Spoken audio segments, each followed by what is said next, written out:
Welcome to Express Drives, and today we have a car that is iconic for Hyundai because it is the Ioniq 5. Now, I've always wanted to, crack a crazy pun like that. But then if you look at the design of this car, it's very different. It's very 80s. It's reminiscent of the DeLorean DMC-12, maybe the Lancia Delta Integral, and a little bit of the 80s Volkswagen Golf. All of this come together in a very futuristic package. Sharp lines, sharp cuts, and it's nice to see a slightly boxy, sharp design coming back in this day and age. And this, ladies and gentlemen, is the Ioniq 5. It's iconic, it is electric, and it has a range of 631 kilometers claimed. It has 217 PS of power, 350 Newton meter of torque, and it's rear wheel drive. So it is as old school as it comes, yet in a very futuristic new package. The car has been priced at 44.95 lakhs ex showroom, which makes it very unique to its segment because the only competitors that this really has is the Mini Cooper Electric and the Kia EV6, but they are both more expensive. The Hyundai Ioniq 5 is catchy in terms of its design. Be it the pixel LED headlamps with decorative light elements in the bumper, to the retro-looking LED pixel tail lamps with a connected strip across the boot lid. It sure is a head-turner in terms of looks. The massive 20-inch wheels with 255/45 tires really suit this vehicle. Now, Hyundai calls it an SUV, but it's really a very large hatch. I kid you not, it's 4.6 meters long and nearly 1.9 meters wide. That's longer than an Innova Krista for perspective. Fully loaded, it has a ground clearance of 163 millimeters, which is more than enough for most roads in India. Let's check out the interior of the Ioniq 5. Now, you'd notice that this, being an electric vehicle, has a very flat floor because the battery is placed in the floor, and this is a skateboard design. It also has a very long wheelbase of 3000 mm, which translates to a lot of space on the interior. What happens here is you have a full flat floorboard. You also have an adjustable center console. The seats are power adjustable, all the seats in this car, and the steering is both tilt and telescopic adjustable, so you can get that perfect driving position. Of course, large glass area, so good all-round visibility. And now with the seat adjusted for my height, which is 5 foot 8 inches, let's take a look at the amount of legroom that you have in the rear seat in this car.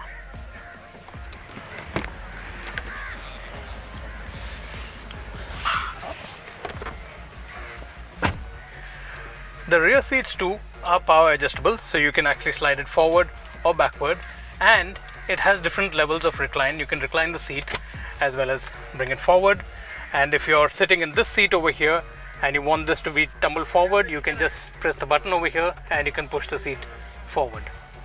There's a lot of legroom back here as well, and because you have this panoramic sunroof up here, you get a lot of light in the cabin, and it is a comfortable place to be in.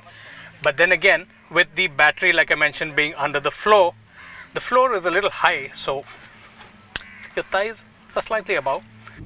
The length and wheelbase of the car also translate to massive storage capacity.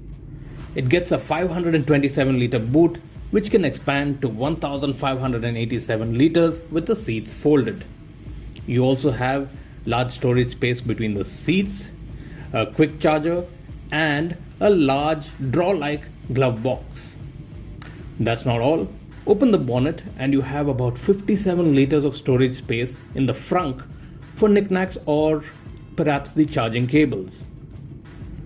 Speaking of charging, the 72.6 kilowatt battery of the Ioniq 5 can be charged from 11 kilowatt home charger in under 7 hours, and with a 50 kilowatt DC charger it can hit 80% in under an hour. A full charge is good for 631 kilometers according to ARAI, but in real world conditions expect around 400 to 500 kilometers. It can also be used to power up your home or campsite with the vehicle to load function, which basically makes the car a rather large, good looking inverter. It gets an 8-speaker sound system and two 12-inch screens up front, one for the infotainment and the other is the instrument console. The infotainment system gets Bluelink connectivity through the app. It supports Apple CarPlay and Android Auto, and it has inbuilt navigation too, along with all the information needed for an electric vehicle such as this. All the seats are heated and ventilated in the Ioniq 5, and they all are power adjustable too with memory settings. The large glass roof is actually just a moonroof. It doesn't open, only the shades do. A strange omission on a premium car like this is the lack of a rear wiper, perhaps because it didn't go with the clean design that this car has. But all in all, this car is sure to turn heads. So now I'm driving the Hyundai Ioniq 5, and of course, like any EV, you get that instant torque. But what it does mean to the enthusiast is you can do this. Whoa! It just picks up like that if you step on it.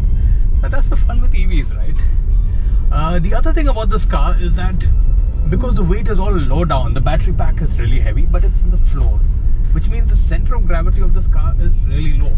I mean, waist height and upwards, there's hardly any weight on this car. A lot of weight saving as well. You know, you have a fiberglass tailgate and light body panels, which means handling brilliant because you get very little body roll. There's a firm suspension setup, and on the twisties, this car can really let you have fun. Also, being rear wheel drive for the enthusiast, you can get the rear out. Now there are different levels of regen in this car, which are enabled by these paddle shifters right here behind the steering wheel, which means as soon as I let off the pedal, it begins to put some charge back into the battery. Typical EVs, there are 4 levels of regen, and it also comes with ADAS features, or driver assistance systems, which include automatic braking if it detects a pedestrian. It detects some kind of movement on the road, any obstacle. It will come to a halt on its own. It has lane keeping assist and adaptive cruise control. So now I'm driving the car through some of the narrow lanes in Goa, and it's almost as wide as some of the large SUVs. It's nearly 1.9 meters wide. So yes, you got to really watch out for the tight lanes. There's also a kind of a sound that comes out for pedestrians, a pedestrian warning system, which is really important these days, given that EVs are so silent and they kind of creep up on you.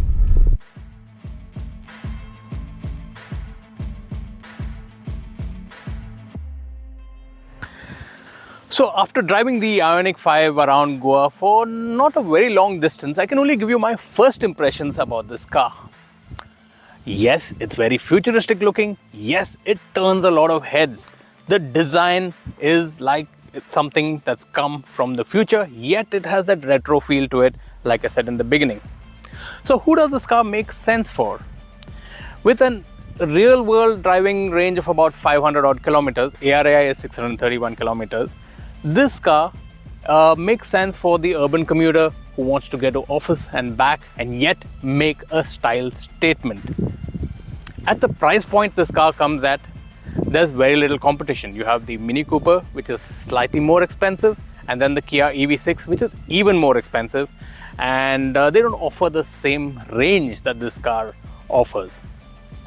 There are some quirks with this car, but then as far as electric vehicles go, this is as futuristic as it gets. And like I said, we're going back to the future. Keep watching Express Drives for more such reviews, and don't forget to like, share and subscribe. Thanks for watching.